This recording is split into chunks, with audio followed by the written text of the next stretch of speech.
separate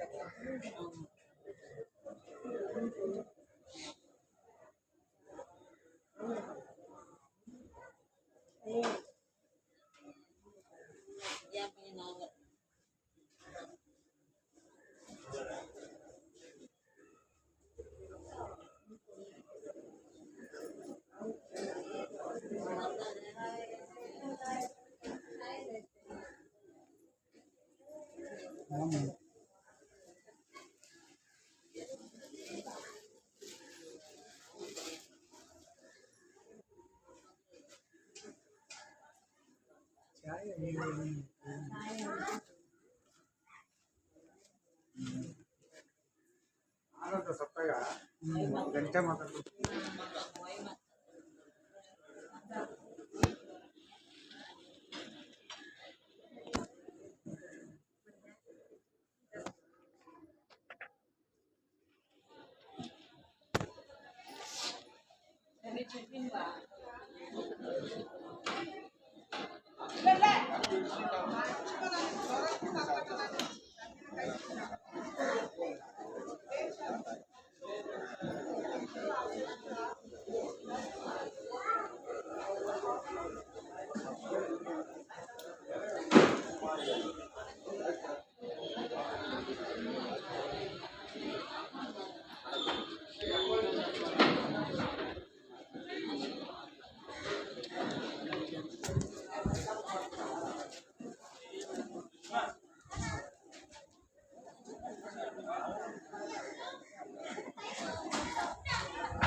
పట్టినైనా clean గా బాగా బాగా అన్నని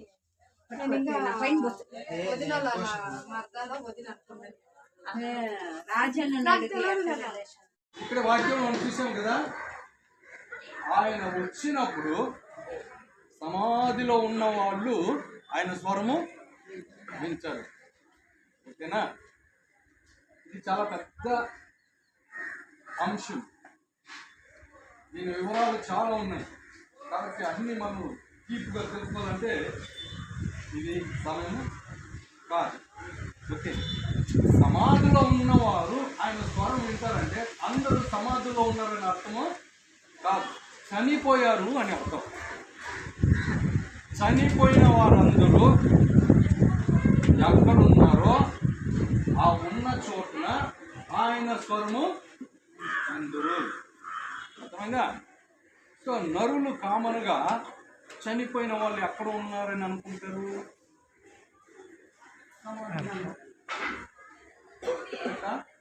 అందుకే కదా సంవత్సరానికి ఒకసారి సమాధులు దగ్గర, అందుకే కదా సమాధుల దగ్గర వాళ్ళకి ఇష్టమైన ఆ రోజు పెట్టేది. అందుకే కదా ఆ సమాధి దగ్గర పోయి ఏడ్చేది, అందులో ఉన్నారని కదా. సో వాళ్ళ అర్థం చొప్పున నేనేమంటున్నానంటే మీరు అనుకున్నట్టే అక్కడ ఉన్నట్లయితే ఆయన వచ్చినప్పుడు వాళ్ళు ఆయన స్వరము ఉంటారు.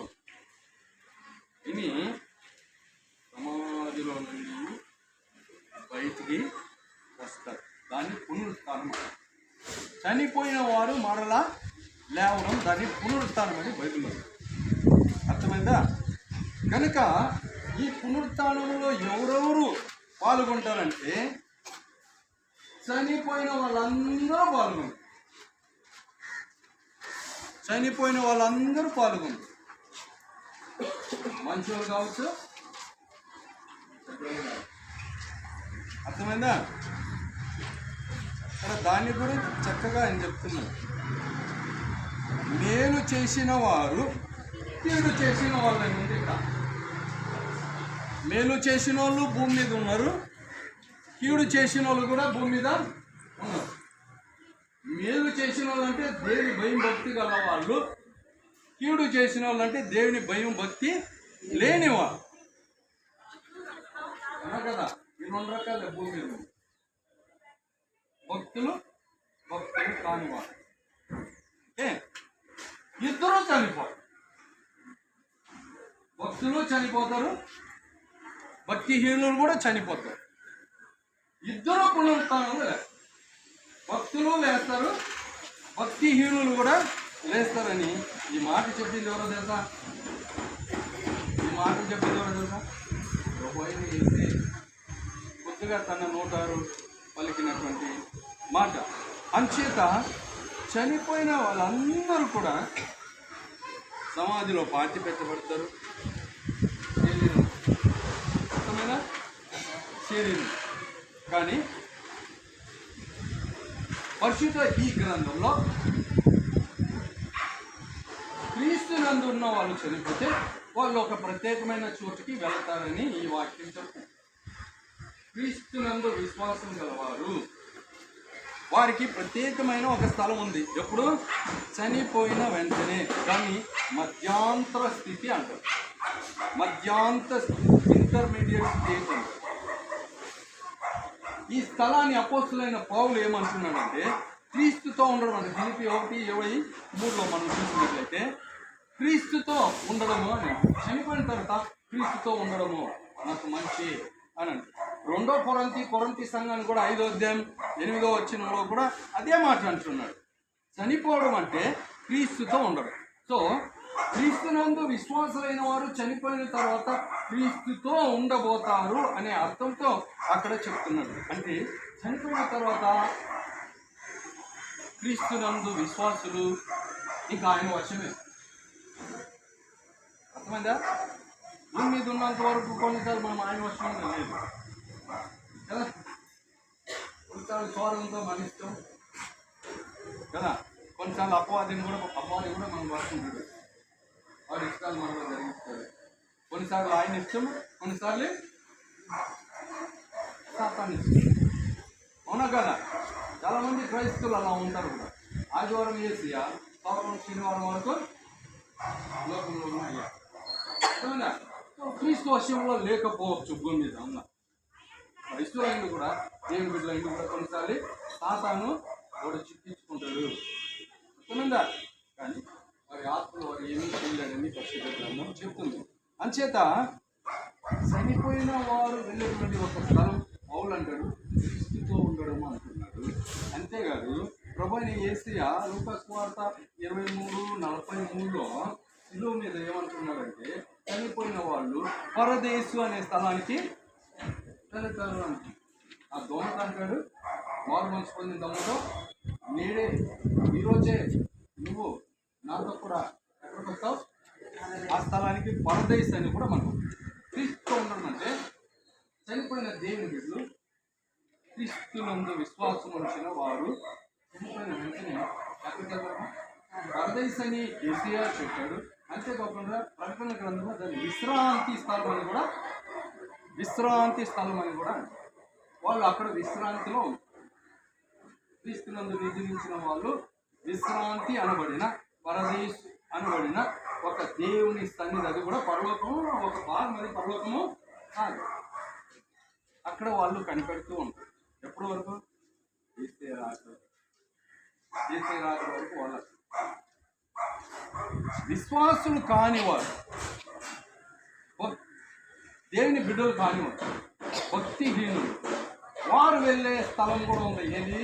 చనిపోయిన వెంటనే వాళ్ళు కూడా ఒక స్థలానికి వెళ్తారు అని యేసయ్య ఒక ఉపమానం ద్వారా చెప్పాడు. ఎక్కడ? లూకా సువార్త 10వ అధ్యాయం 22-23లో చూసినట్లయితే ఒక ధనవంతుడు ఉన్నాడు, ఒక దరిద్రుడు లాజరు ఉన్నాడు. ఆ లాజరు భిక్షగాడు, చాలా దీనుడు, దిక్కు లేనివాడు, ఏమీ లేనివాడు. ఆ ధనవంతుడు ఇంటి గుమ్మ యొక్క ఆ కుప్ప తొట్టులో ధనవంతుడి ఇంట్లో మిగిలిన ఆ యొక్క భోజనం ముక్కలు అన్నీ వేస్తే అవి కడుపునించుకొని తన జీవితాన్ని కొనసాగిస్తూ ఉంటున్నాడు. ఆ లాజర్ అనే దీనుడు. అర్థమైందా? ధనవంతుడేమో తన భవనంలో చాలా ఆర్భాటంతో, చాలా విలువైన వస్త్రంతో ప్రతిరోజు ఆయన ఇంట్లో విందే అంట. ధనవంతుల ఇంట్లో ప్రతిరోజు విందే అంట. రోజు పార్టీ, రోజు సింగింగ్, రోజు మంచి డిన్నర్స్, లంచ్ అన్నీ కూడా జరుగుతాం. ఎందుకంటే ఆయన చాలా ధనవంతుడు. ఒకరోజు ఇద్దరు చనిపోయాడు. ఆయన ఒకరోజు చనిపోయాడు, ఈయన ఒకరోజు చనిపోయాడు. ఆ దారిద్రుడైన లాజరు చనిపోతానే ఆ వాక్యంలో ఏం రాయబడిందంటే దేవదూతలు వచ్చి తీసుకెళ్ళారు. ఆయన ఆత్మను దూతలు వచ్చి తీసుకెళ్ళారు. దేవదూతలు మంచోళ్ళని తీసుకెళ్తారా, చెడ్డోళ్ళని తీసుకెళ్తారా? మంచి దయ్యాలు ఎవరిని తీసుకెళ్తారు?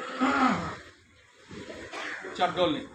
మనం అనుకుందాం దేవదూతలు వచ్చారంటే ఆ దరిద్రుడైన లాజరు భక్తిగా ఉన్నాడు, దేవునిలో ఉన్నాడు, దేవుని నమ్ముకున్నాడు. తనకి ఏం లేదు, ఇల్లు వాటి లేదు, స్నేహితులు లేదు, కుక్కలే దగ్గర. కుక్కతోటిగా ఏముంటాయి? కుక్కలు ఉంటాయి. అక్కడే తను కూడా ఉన్నాడు, అక్కడే ఆహారం పూజిస్తున్నాడు. వస్త్రాలు కూడా సరిలేవు, ఆరోగ్యం కూడా బాగాలేదు, ఒళ్ళంతా కురుకు. ఆ కురుకులు నాకుతున్నాయి అని అక్కడ వాక్యంలో రాయబడింది. ఈ didn't have anything on earth. భూమి మీద అతనికి ఏమీ లేదు, ఎవ్వలేదు. ఇది ఒక్కళ్ళు ఉండదు. ఎవరు?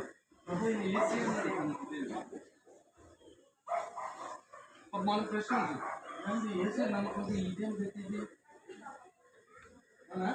ఏసీ నమ్మకం ఇస్తుపోవడం మా కుక్క తొట్టిలోనా ఇల్లు లేదు, వాకు లేదు, ఎవరు లేదు, ఆరోగ్యం లేదు, కుక్కలు నాకుతాయి, పిచ్చిగా లైఫ్. ఏసీ నమ్ముకుంటే సాధ్యమే లేదు అనుకోవచ్చు. ఏసీ అందులో ఏమి నేర్పిస్తున్నానంటే ఈ శరీరం ఆయనకి ముఖ్యము కాదు, ఈ భూమిలో ఆస్తిపాస్తులు ఆయనకి ముఖ్యము. దానికి ముఖ్యమేంటి? నువ్వు తొట్టిలోనే ఉండు, నువ్వు బిల్డింగ్లోనే ఉండు, నువ్వు రోడ్డు పక్కనన్నా ఉండు, నువ్వు ప్లాట్ఫారంలోనే, నువ్వు ఎక్కడన్నా ఉండు, నీ హృదయంలో దేవుడు చేస్తాను. నీ హృదయం ఆయనకి ముఖ్యము. Okay fine. ఆ లాజర్ చనిపోతే దేవదూతలు వచ్చి తీసుకెళ్ళాలంటే ఎక్కడ తీసుకెళ్ళాలంటే పరదేశం. అక్కడ తీసుకెళ్ళిన తర్వాత అతను తిన్న ఎక్కడ పోయాడంటే తండ్రి అయిన అబ్రాహం దగ్గరికి వెళ్ళాడు. తండ్రి అయిన అబ్రాహం పక్కన తీసుకెళ్ళి కూర్చొని పెట్టుంటాడు. Angels took him and made him to sit next to Father Abraham. అమ్మ అబ్రాహం అంటే ఎవరు? విశ్వాసులకు తండ్రి, ఇశ్రాయేలులకు తండ్రి. అంత గొప్ప వ్యక్తి పక్కన కూర్చున్నాడు. ఎవరు? భూమి మీద ఉన్న ఒక పరదేశి. గతి లేని, దిక్కు లేని, ఎవరు లేని, ఆహారం లేని, ఆరోగ్యం లేని దిక్కులో ఎవరు బ్రతుకుతున్నారు? కారణం ఉదయం దేవుడితో ఉంది, మన ఉదయంలో దేవుడు ఉన్నాడు. ఈ లోకంలో నాకేమి ఎందుకో అవసరం లేదు, కడుపు అందులోనే నమ్మకం ఉన్నాడు. అండ్ ఈ qualified to go to heaven. ధనవంతుడు చనిపోయాడంట, దయ్యాలు తీసుకెళ్ళాయి, ఎవరు తీసుకెళ్ళావు ఆ మాట కళ్ళు జరుగుతాయి. పాతాళం అన్నాడు.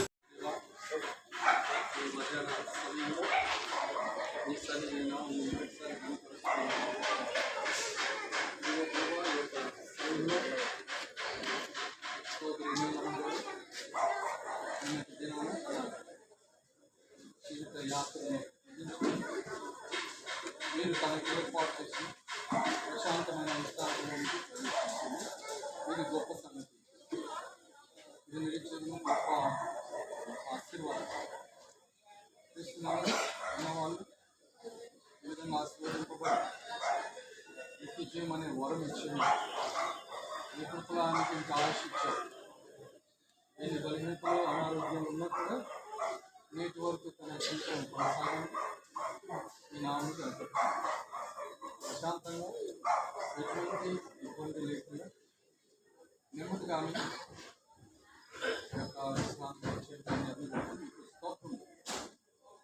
ఈ సమయంలో మీ వాక్యానుసారంగా చిత్రానుసారంగా ఆమె దేహాన్ని భూమికి అప్పగించాలి.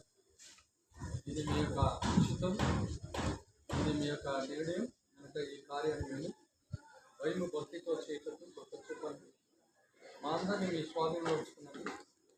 ఎటువంటి ఆటంకం కలిగి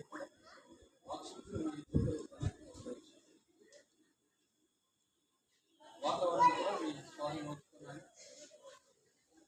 పశువుల వల్ల ఎటువంటి యంత్రం ఆటంకం మాకు కలుగుతుందో ప్రశాంతమైన వాతావరణం కొద్ది నిమిషాలు మీ నామను గణపరిచే ఈ కడుగు ఇచ్చాం.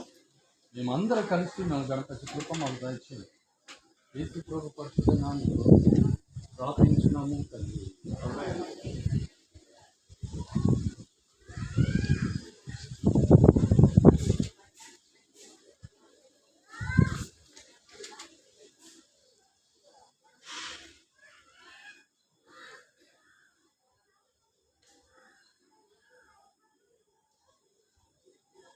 కీర్తన పడుతుంది.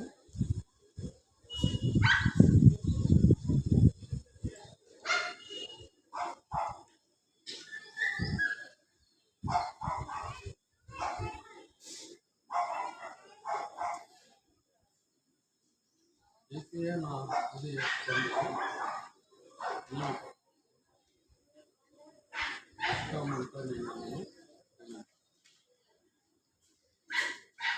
యేసయ్యా హృదయ స్పందన నీవే కదా. యేసయ్యా హృదయ స్పందన నీవే కదా. విశ్వమంత నీ నామము గణనీయము. విశ్వమంత నీ నామము గణనీయము. యేసయ్యా హృదయ స్పందన నీవే కదా. నీవు కనిపించని రోజునా ఒక క్షణం ఒక యుగముగా మారినే. నీవు కనిపించని రోజులా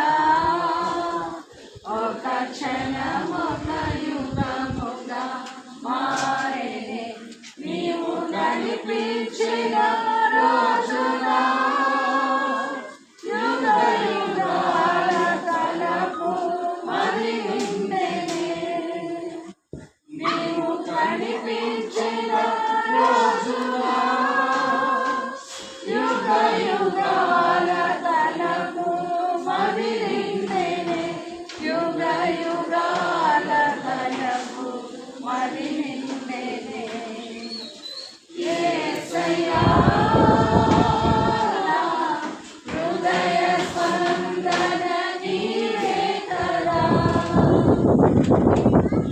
మాట్లాడని రోజున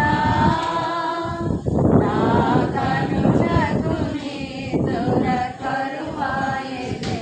నీవు మాట్లాడని రోజున నా కనులకు నిద్ర కరువాయెనే. నీవు పెదవిప్పిన రోజున నీ సన్నిధి వార్షిక బయలాయెనే. నీవు పెదవిప్పిన రోజున నీ సన్నిధి వార్షిక బయలాయెనే. నీ సన్నిధి వార్షిక బయలాయెనే. యేసయ్యా నా హృదయ స్పందన నీవే కదా. యువనునిగా నిశ్చయు వేళ నా తలపుల పంట పండితే. యువనునిగా నిశ్చయు వేళ నా తలపుల పంట పండితే. వలునై నేను నిన్ను చేరగా యుగ యుగాలు నన్నేలు పొందువనే. వలునై నేను నిన్ను చేరగా యుగ యుగాలు నన్నేలు పొందువనే. యుగ యుగాలు నన్నేలు పొందువనే. యేసయ్యా నా హృదయ స్పందన నీవే కదా. నా హృదయ స్పందన నీవే కదా. విశ్వమంత నీ నామము గణనీయము. విశ్వమంత నీ నామము గణనీయము. యేసయ్యా నా హృదయ స్పందన నీవే కదా.